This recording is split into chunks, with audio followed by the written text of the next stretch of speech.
बहुत पुरानी बात है। एक गांव में शेखर नाम का एक व्यक्ति रहता था। वह बड़ा मेहनती था, किंतु गांव में कोई रोजगार नहीं था। उसने सोचा कि मैं शहर चला जाता हूँ, वहां मेरे योग्यता अनुसार मेहनत के पैसे मिल जाएंगे।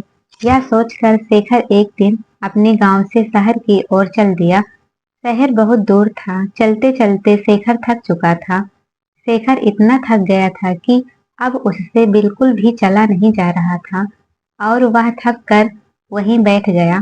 तभी शेखर ने देखा कि वहां से कुछ दूरी पर एक झोपड़ी है और झोपड़ी में एक घोड़ा बंधा हुआ है। शेखर ने सोचा, क्यों ना इस घोड़े को किराए पर ले लूं और इसी से शहर चला जाता हूँ। शेखर जैसे तैसे झोपड़ी तक पहुंचा। शेखर ने देखा वहां एक व्यक्ति खड़ा हुआ है। शेखर समझ गया कि यह अवश्य ही घोड़े का मालिक है। शेखर उस व्यक्ति से बोला, मुझे आगे शहर में जाना है और शहर यहाँ से कई किलोमीटर दूर है।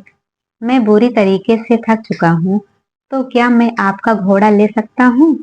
इस पर घोड़े का मालिक झुंझलाते हुए बोला, तुम्हें क्या मैं घोड़ा ऐसे ही दे दूं? शेखर बोला, मैं आपसे घोड़ा फ्री में नहीं लूंगा। इसके बदले मैं आपको घोड़े का किराया दूंगा।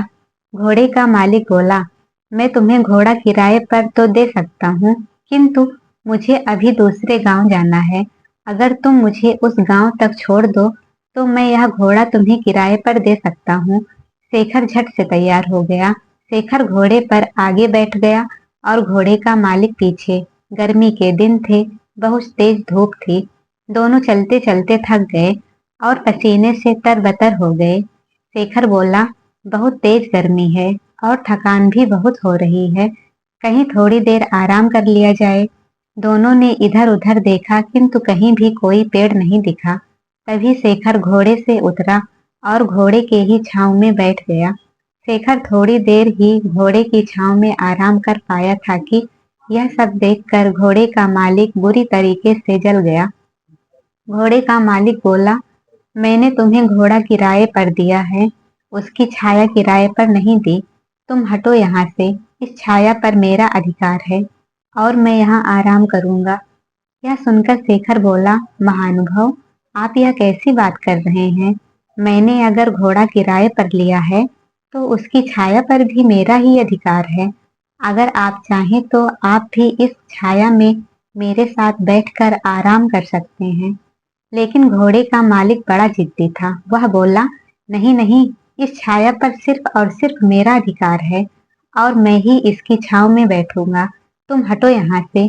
इतनी छोटी सी बात पर दोनों में जोर जोर से बहस होने लगी और बात तू मैं से हाथापाई पर आ गई। दोनों एक दूसरे से झगड़ने लगे और एक दूसरे पर लात घूंसे बरसाने लगे। सुनसान जंगल में उनके बीच बचाव करने वाला कोई भी नहीं था। दोनों की लड़ाई देखकर घोड़ा भड़क गया और वहां से भाग गया। थोड़ी देर बाद जब घोड़े के मालिक ने घोड़े को देखा तो वह कहीं दिखलाई नहीं दिया। यह देखकर घोड़े का मालिक बोला, अरे मेरा घोड़ा कहाँ चला गया? वह तो अभी नया है, उसने ठीक से घर भी नहीं देखा। पता नहीं वह कहाँ गया और अब मैं उसे कैसे ढूंढूं? तभी शेखर बोला, अच्छा हुआ, तुम जैसे लोगों के साथ ऐसा ही होना चाहिए।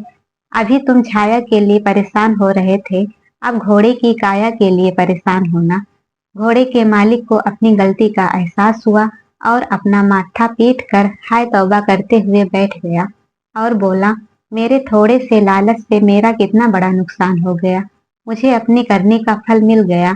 घोड़े की छाया के लोभ के कारण घोड़े की काया से भी हाथ धो बैठा। इस कहानी से हमें यह शिक्षा मिलती है कि लालच